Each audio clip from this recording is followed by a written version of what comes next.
I never thought I'd be the one to leave everything behind. My name is Kara Chen, and I'm a hydroponics engineer. Nothing special.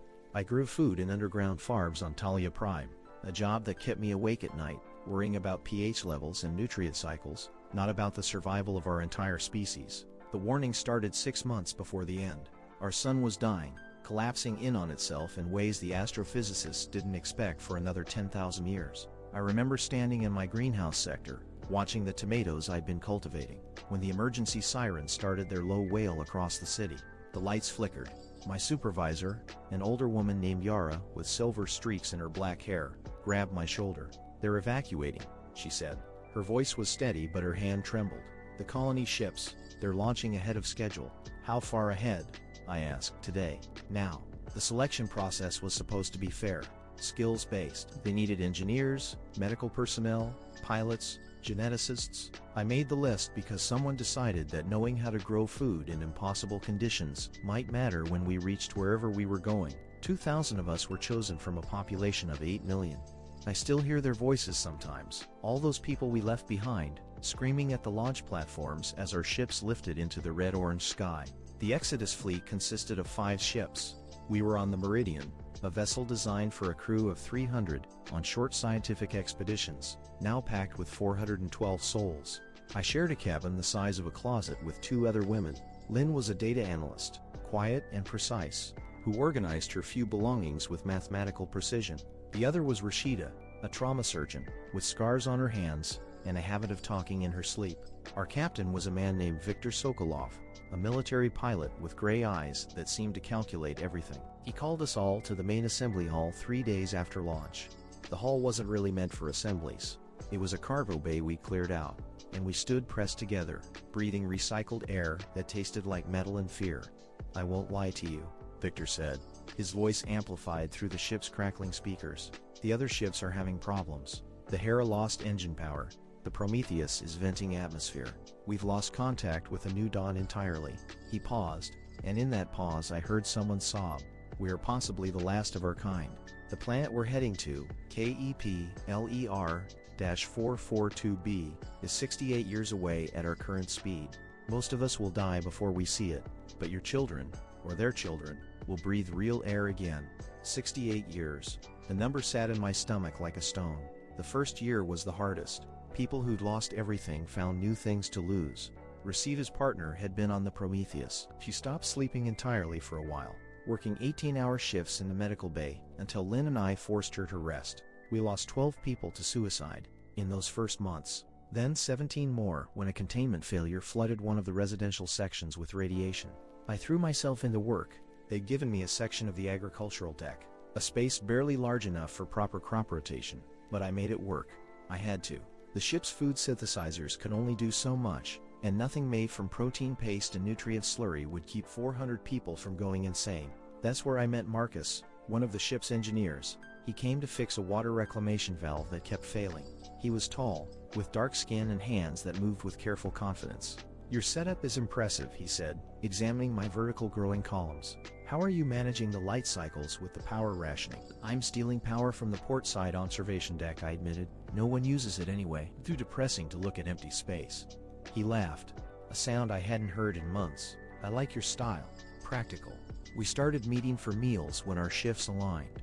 He told me about life before, about his daughter, who'd been at university on the northern continent when the evacuation orders came. I told him about the grandmother who raised me, who died 3 years before the end. We were lucky in that, at least. We'd said our goodbyes. The ship settled into a rhythm. Years passed. Children were born. Small miracles in the recycling cribs of the medical bay. We held classes, started a small council to handle disputes, even organized festivals.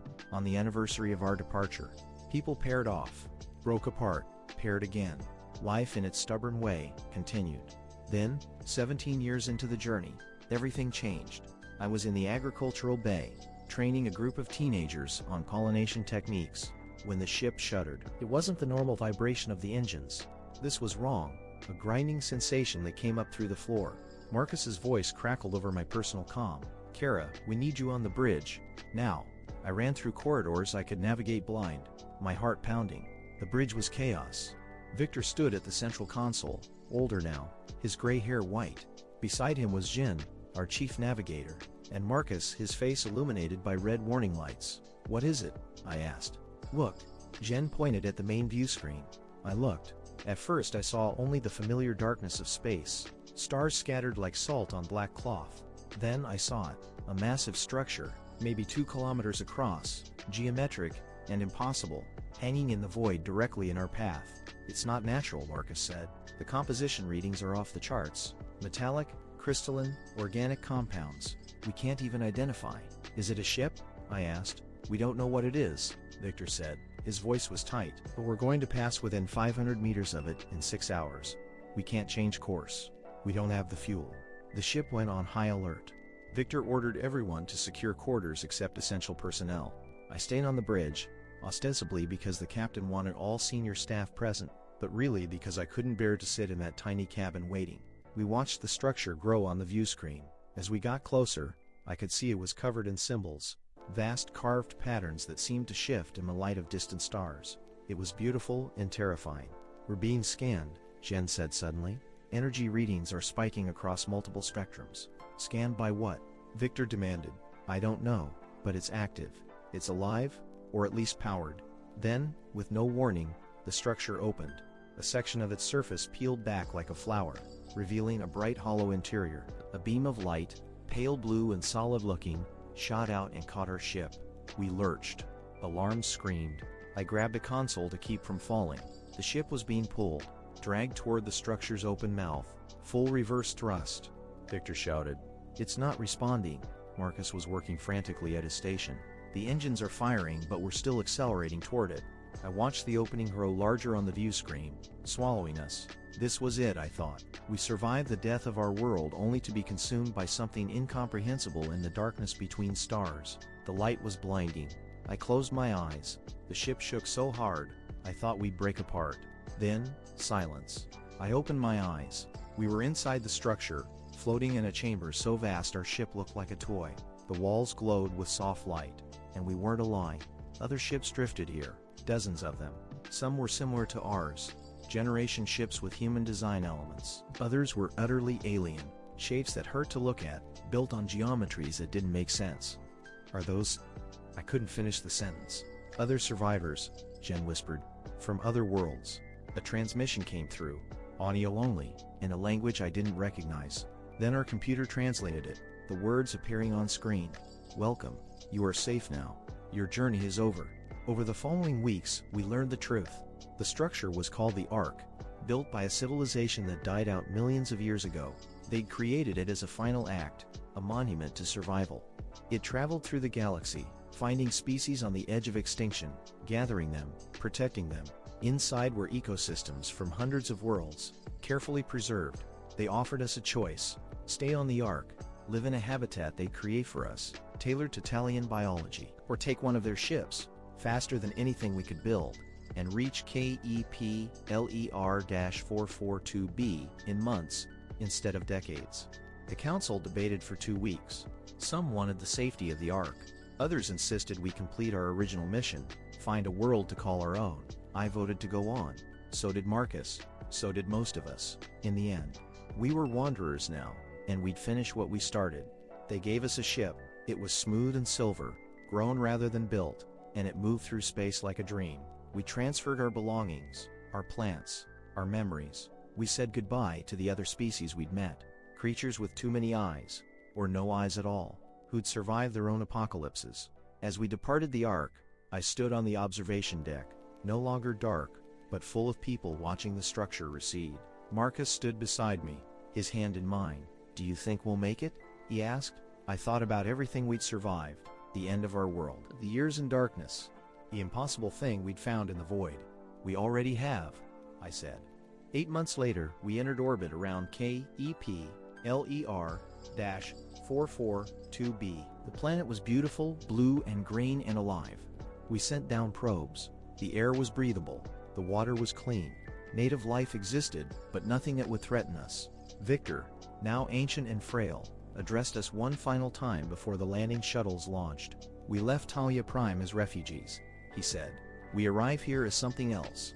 Survivors, pioneers, We carry everything our people were, and will build everything they hope to be.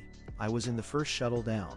Rashida and Lynn were with me, and Marcus and 50 others. We landed in a valley beside a river that sparkled in the light of a yellow sun. The shuttle doors opened.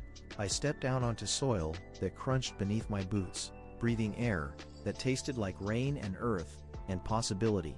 I knelt down and pressed my hands into the ground. It was real, solid, home. Behind me, I heard children laughing, playing in the grass. Marcus called my name, pointing to the mountains in the distance where we'd build our first settlement. Lynn was already taking readings, planning supply routes. Rashida stood with her face tilted to the sun, tears streaming down her cheeks. We'd cross the galaxy. We'd survive the impossible. And here, on this new world millions of light years from where we began, we'd start again. I stood up, dirt on my hands, and smiled. We made it. I've been on Newtalia for 30 years now, and my hands still remember the soil of the old world. Sometimes I wake up thinking I'm back in those underground greenhouses, the artificial lights humming overhead, and then I smell the morning air coming through the window, Rian wind carrying the scent of jacaranda trees we planted from frozen seeds, and I remember where I am. My name is still Kara Chen, though the children here call me Elder Kara now, which makes me feel ancient, even though I'm only 73. Marcus died 5 years ago. Heart failure. We buried him on a hill, overlooking the valley where we first landed, next to Victor and Rashida, and 200 others who made it here, but couldn't stay forever. Len is still alive, running the central data archives in the capital city we named Horizon. She's more frail than I am, but her mind is sharp as ever. We built something here, 15 settlements, scattered across 3 continents, population just over 8,000 now, with more children born every year. We've mapped 60% of the planet. We've cataloged thousands of native species, learned which plants are edible, and which ones will kill you if you touch them with bare skin. We've made mistakes and learned from them. We've survived. But we're not alone anymore. The transmission came 3 months ago. I was in my garden, the big one I keep behind my house on the edge of Horizon, when my grandson Thomas came running up the path. He's 17, tall and lean like his father was, with Marcus's careful hands and my stubborn streak. "Grandmother, you need to come to the communications center, now." I looked up from the carrots I was thinning. "What is it?" "A signal. From space. They're saying it's a ship." My chest tightened. We heard nothing from beyond Newtalia since we arrived. The Ark had sent us on our way and disappeared back into the depths of space. For 3 decades, we'd been alone, convinced we might be the last humans anywhere. I dropped my tools and followed Thomas into the city. Horizon had grown since those early days. Real buildings now, made from local stone and timber, with solar collectors on the roofs and water systems that worked most of the time. The streets were full of people, all moving in the same direction, toward the communications center at the city's heart. Inside, the main operations room was packed. Lynn was already there, seated at her usual console, her gray hair pulled back in a braid. Beside her was Commander Sasha Volkov, Victor's daughter, who'd taken over security operations when her father died. Sasha had his gray eyes, but her mother's warmth. "Play it again," Sasha said to the technician. The speakers crackled. Then a voice, distorted by distance and interference, speaking in Italian. "This is the vessel Remembrance, out of Talia Prime. We are seeking the Exodus fleet. We are seeking survivors. Please respond." The room went silent. Someone behind me started crying. "Talia Prime," I whispered. "But it's impossible." The sun collapsed. We saw it. Lynn was already working, her fingers flying across her keyboard. The signal originated from the outer system. Based on the transmission lag, they're about 6 weeks away at standard approach speeds. "How many?" Sasha asked. "The signature suggests a large vessel, bigger than anything we had in the Exodus fleet." Lynn paused, reading data. "If I'm interpreting this correctly, it could hold thousands." Thousands. The word echoed in my head. All this time we thought we were the only ones left, but somehow, impossibly, more of our people had survived. Sasha made the decision to respond immediately. She drafted a message, simple and direct, giving our location and requesting more information about who they were and how they escaped. We sent it, and then we waited. 6 hours for the signal to reach them. 6 more for their response to come back.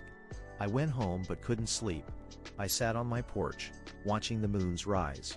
Newtalia has 3, all smaller than the one we left behind, but they light up the night sky in a way that still feels like magic. Thomas sat with me, neither of us speaking, just waiting. The response came just before dawn. I rushed back to the communications center with half the city. This time, the voice was clearer. A woman's voice, measured and calm. Remembrance to New Talia. We are glad to hear you survived. There were 17,000 of us who made it off Talia Prime after the Exodus fleet departed. We've been traveling for 31 years. We've lost many, but 8,000 remain. We're requesting permission to land. 8,000, the same size as our entire population. In that moment, I felt the weight of what was coming. This wasn't just a reunion, it was something else entirely. The council met in emergency session. I attended as one of the founding settlers, though I'd given up my formal position years ago to focus on agriculture. The debate was heated. We have to let them land, argued Yuki Tanaka, our chief medical officer. They're our people, are they? Countered Dmitry Volkov, Sasha's brother, who managed resource allocation. They've been in space for 31 years. We've built a civilization here. Our children were born on this soil. We don't know what they'll bring with them. Disease, conflict, demands on resources we can barely support as it is. We have room, I said quietly. Everyone turned to look at me. The northern continent is barely settled. The climate is good. If we help them establish a foothold, there's space for everyone. If they want to integrate, Sasha said. But what if they don't? What if they see themselves as the real survivors, the ones who stayed behind and fought longer? What if they want to take what we've built? Lynn, who rarely spoke in council, raised her hand. We're speculating without information. I propose we send a delegation up to meet them before they land. A small group on a shuttle. We talk to them, assess the situation, and make an informed decision. The motion passed. 3 days later, I was strapped into a shuttle seat, trying not to vomit as we broke atmosphere. I'd forgotten how much I hated space travel. Beside me was Sasha, armed despite my protests, and Lynn, who claimed this would probably be her last trip off the surface, and she wanted to see the stars one more time. Tomas had begged to come, but I'd refused. If this went wrong, I wanted him safe on the ground. The Remembrance was massive. It hung in orbit like a dark moon, a generation ship that made the Meridian look like a child's toy. As we approached, I could see damage along its hull, scarred metal and makeshift repairs. This ship had been through hell. They allowed us to dock. The airlock opened with a hiss, and 3 people stood waiting. 2 were armed, wearing uniforms I didn't recognize, gray and severe. The third was a woman about my age, small and compact, with black hair streaked with white and eyes that assessed us with uncomfortable intensity. "I'm Governor Petra Kallis," she said. "Welcome aboard the Remembrance." "Governor, not captain or commander. Governor." She led us through corridors that smelled wrong, too sterile, too controlled. We passed people, hundreds of them, and they stopped to stare at us. Their faces were gaunt, hungry, in a way that had nothing to do with food. Petra took us to a conference room. Once we were seated, she got straight to business. "I'll be frank," she said. "We need your planet. Our ship is dying. Life support is failing. We have maybe 6 months before critical systems collapse entirely. We've surveyed New Talia from orbit. You have 1 city and scattered settlements. That's not civilization. That's a camp that's gotten comfortable." I felt Sasha tense beside me. "We've built homes here," I said carefully. "Farms, infrastructure, communities. We've adapted to this world over 3 decades. And we spent 3 decades keeping 8,000 people alive in a metal coffin." Petra shot back. "Do you know what that takes? The discipline, the sacrifices? We had to implement population controls. Rationing that made people fight over scraps. We executed 37 people for hoarding. We had a mutiny that killed 500 before we put it down." The room went cold. "You're talking about coming to our world," Sasha said slowly, her hand moving toward her sidearm. "After executing people and suppressing a rebellion?" "I'm talking about survival," Petra said. "Something you seem to have forgotten. You've gone soft down there, playing farmer while we've been dying up here. We're not asking for permission. We're informing you of reality. We're landing in the northern continent, as your elder Kara suggested. We'll establish our own settlements. We'll share technology and resources. But we're not going to be subordinate to a council of 8,000 colonists who got lucky." I stood up. "This meeting is over. We need to discuss this with our council." "Discuss quickly," Petra said. "We start landing operations in 5 days with or without your cooperation." The shuttle ride back down was silent, until we hit the atmosphere. And Sasha exploded. "They're invaders. Did you hear her? Executions, population control, military authority. They're not coming here to join us. They're coming to take over. They're desperate," Lynn said quietly. "Desperation makes people dangerous. I stared out the window at the Italia below, the continents and oceans we'd learned to call home. We need to be ready for both possibilities, that they might become allies, or that we might have to defend ourselves. The council session that followed lasted 16 hours. Arguments, accusations, fear. Some wanted to deny them landing rights entirely, use our shuttle fleet to enforce a blockade. Others argued we had a moral obligation to help. I listened to it all, thinking about what Petra had said, about how different our experiences had been. Finally, I spoke. They're coming whether we permit it or not, I said. That's the reality, but they're also damaged. Not just their ship, them. They've survived through authoritarian control and violence. That's not going to disappear the moment they touch soil. So we make a choice. We can fight them, which will devastate both our populations and destroy what we've built. Or we can try to absorb them, carefully, with clear boundaries and agreements. And if they refuse our boundaries? Dmitri asked. Then we fight, Sasha said. But we fight smart. We have the advantage of knowing this world. They don't. The vote was close, but we decided to offer a conditional welcome. Landing rights in the northern continent, as we'd discussed. Shared resources, but separate governance initially. Regular councils to coordinate. And, though we didn't say it explicitly, we began quiet preparations for the possibility of conflict. The Remembrance started landing operations on schedule. Their shuttles were bigger than ours, could carry 200 people at a time. They came down in waves, refugees stumbling out onto new Italian soil for the first time, many of them crying, some collapsing to their knees. I went to observe the third day of landings. Tomas came with me, despite my objections. We watched from a distance, as they established their base camp, massive prefabricated structures that went up with military efficiency. That's when I saw her.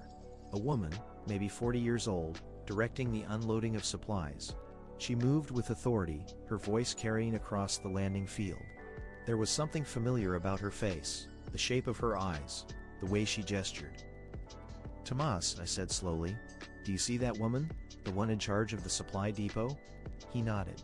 Get your camera, take her picture, send it to Len. 2 hours later, Lynn called me. Her voice was shaking. Kara, I ran facial recognition against our archived passenger manifests from the Exodus fleet. That woman is Katrina Sokolov, Victor's other daughter. She was 13 when we launched. She was supposed to be on the Meridian with us. But she wasn't, I said. Understanding flooding through me. She was left behind.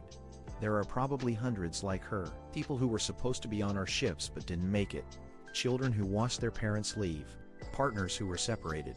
They've spent 30 years hating us for abandoning them. That night, I couldn't sleep. I kept thinking about Victor, about how he never mentioned having a daughter left behind. Had he known? Had he made the impossible choice to save one child and leave the other? Or had it been a terrible accident in the chaos of evacuation? The next morning, I walked to the northern settlement alone. It took me 4 hours on foot. My knees hurt, my back ached, but I needed to do this without ceremony or protection. The remembered settlement was already taking shape. Hundreds of structures, organized in rigid grid patterns. Guards at the perimeter noticed me, but let me pass. I asked for Katrina Sokolov, and they brought me to her. She stood in front of a supply tent, datapad in hand, looking exhausted. When she saw me, her expression hardened. Elder Kara Chen, she said, I know who you are. You were with my father on the Meridian. I was, I said. I didn't know you existed until yesterday. Of course you didn't. None of you look back. Her voice was bitter. You left us to die. We thought we were leaving you to die either way, I said. The sun was collapsing. There was no time. There was time. There was always time. You chose. You chose to save yourselves and abandon millions. I couldn't argue with that. It was true. We had chosen. How did you survive? She laughed, harsh and cold. Luck. Desperation. Genius. A scientist named Dr. Reina Okafor figured out the sun's collapse was asymmetrical. One side would go first, giving us days, maybe weeks. She designed a fleet of underground shelters with their own fusion reactors. 17,000 of us made it inside before the surface burned. We spent 6 years underground. Then we built the Remembrance from salvage and whatever technology we could scavenge. We launched blind, following the trajectory records from the Exodus fleet, hoping we'd find you or find something. 31 years in space, I said softly. Katrina, I can't imagine. Don't, she snapped. Don't sympathize. Don't pretend you understand. You had a destination. You had hope. We had revenge. The word hung between us. Revenge. Is that why you're here? I asked. To punish us. She looked away, across the settlement where her people were building their new lives. I don't know anymore. I spent decades hating you all. Hating my father especially. But he's dead, isn't he? 5 years ago. Good. She said it without emotion. I hope he died thinking about me. I should have walked away then. Should have reported back to the council that the people of the Remembrance were driven by hatred and loss. But I saw something in Katrina's face, behind the anger. Exhaustion. Grief. The same things I'd carried for 30 years. Your father talked about you. I lied, at the end. He was dying and he called for his daughters. Sasha was there, but he kept saying another name, Katya. I didn't know who he meant. It was a small cruelty to lie. But I saw her face crack, just for a moment. Saw tears she wouldn't let fall. I need to work, she said, turning away. I left the settlement and returned to Verizon. That night, I called an emergency council meeting and told them everything. About Katrina, about the survivors' mindset, about the danger we were in. They blame us, I said. Rightly or wrongly, they see us as cowards who abandoned them. Some of them, like their governor, want to dominate us. Others, like Katrina, are just broken. We need to decide how to handle this before it explodes. We decided on a strategy of careful engagement, cultural exchanges, trade agreements, shared projects that would force cooperation. It was delicate, walking the line between appeasement and firmness, but we tried. For 3 months, it almost worked. The Remembrance settlers established farms using techniques they'd developed in their underground shelters, far more efficient than ours. We shared our knowledge of native species and climate patterns. There were tensions, fights, even a few violent incidents, but nothing that couldn't be contained. Then came the demand. Governor Petra Kallas called a joint council meeting. She stood before both our groups, the settlers of Natalia and the refugees of the Remembrance, and made her proposal. We need unified governance, she said. 2 separate systems on one planet is unsustainable. I propose a merger, a single planetary government, with representatives from both populations. And I propose myself as the first Governor General. The room erupted. Our people shouted objection. Sasha was on her feet immediately. This is a coup. You're trying to take over. I'm trying to prevent disaster. Petra shot back. Your settlements are inefficient. Your resource management is wasteful. You've been playing a civilization while we've been perfecting it. We have the experience, the discipline, to build something that will last. By force? I asked quietly. Petra looked at me. If necessary. The meeting dissolved into chaos. It took Sasha's security team and Petra's guards working together to prevent violence. We adjourned with nothing resolved. That night, I sat with Lynn and Sasha in my house, trying to figure out our next move. We can't let them take control, Sasha said. Everything we've built, the freedom, the community, it'll all disappear under military authority. But we can't fight 8,000 people, Lynn said. Even weakened, even desperate, they have numbers and military organization. I thought about Katrina, about the pain in her eyes, about all the people on both sides who'd suffered and survived, and just wanted peace. What if we don't fight, and we don't surrender? I said slowly. What if we split? They stared at me. Natalia is huge, I continued. We've only settled a fraction of it. What if we offer Petra the northern continent? Complete autonomy. They build their society, we build ours. We maintain trade and communication, but we don't try to govern each other. A divided world, Lynn said thoughtfully. 2 civilizations on one planet. It's not ideal, I admitted. But maybe it's the only way both groups survive without destroying each other. We presented the proposal to both councils. The debate was fierce. Many of our people hated the idea of giving up territory. Many of Petra's people saw it as an insult, a rejection. But there were others, on both sides, who were tired of the tension, who just wanted to live. The vote was close. In the end, it passed. Natalia would be divided. The southern continents and islands belonged to those who came on the Exodus fleet. The northern continent belonged to the survivors of the Remembrance. A neutral zone would be maintained at the equator for trade and diplomacy. Petra accepted with bad grace. This isn't over, she told me privately. Eventually, one system will prove superior. When that happens, we'll reunify. Under the right leadership. Maybe, I said. Or maybe we'll both thrive in different ways. The separation took 6 months to implement. Some people crossed borders to join the other side. Surprisingly, it wasn't many. Most stayed with their own groups, their owed history. Katrina remained in the north. I never spoke to her again, though I heard she became an important leader in their agricultural sector. 5 years have passed since the division. I'm 78 now, spending most of my time in my garden, teaching Thomas and the other young people everything I know about making things grow in alien soil. The two civilizations of Nutalia coexist uneasily. Trade is regular, but limited. Cultural exchange happens, but carefully. Sometimes I stand on my porch at night, looking north toward the invisible border, and I wonder if we made the right choice. We survived the death of our world. We crossed the galaxy. We found a new home. But we couldn't become one people again. Maybe that's okay. Maybe we were always going to be fractured, carrying different scars from the apocalypse we endured. Maybe the miracle isn't that we united, but that we survived it all, in whatever form we could manage. Lynn died last year. We buried her next to Marcus on the hill. Before she went, she told me something I think about often. We saved humanity, she whispered. Not all of it, not even most of it, but some. That's enough. That has to be enough. I tell myself she was right, but sometimes when I look at the stars, I wonder about the Ark, still out there somewhere, collecting other dying species. I wonder about all the civilizations that almost ended, that were saved at the last moment, and whether any of them managed to hold together better than we did. My hands are in the soil. My roots are here. This is home now, fractured and complicated and alive. We made it, all of us in our own ways. We made